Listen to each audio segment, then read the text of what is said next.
Is the England flag racist? Depending on who you are.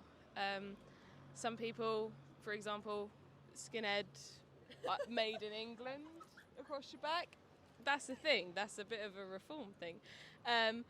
However, having pride in your country is never a bad thing. However, the things that people are having pride in may be misogynism, racism, raping and pillaging other countries, maybe not the thing to be impressed with.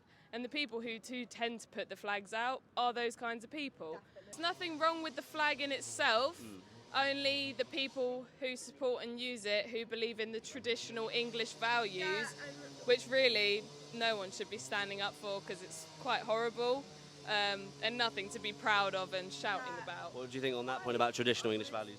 I think that, to be honest, as a Christian myself, I think that the flag doesn't uphold what it should anymore.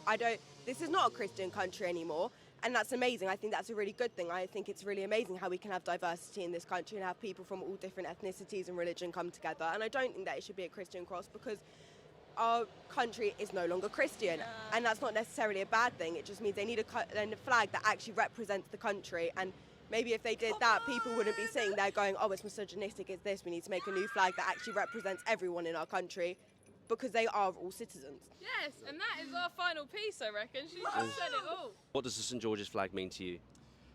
It represents England. It's not like the Confederate flag where it was just for the sake of war, representing that side of things. It is just a representation of England rather than the United Kingdom. And when you say representation of England from that time, which I agree, what's the one thing that sticks out in your mind that it would represent? Who was St George? What did he stand for? Why do we have it? I have no idea. Would you think Christianity would be a fair answer? I suppose Christianity's a fair answer, but I don't think that's what it represents these days. What do you think it represents these days? These days, I'd like to say that England is good because it's a hot pot of cultures and different races of people, and I think that's a great thing. Yeah. As opposed to England being a bit more isolated and separate, shall we say, at that time? At that time, yes. Nowadays, no.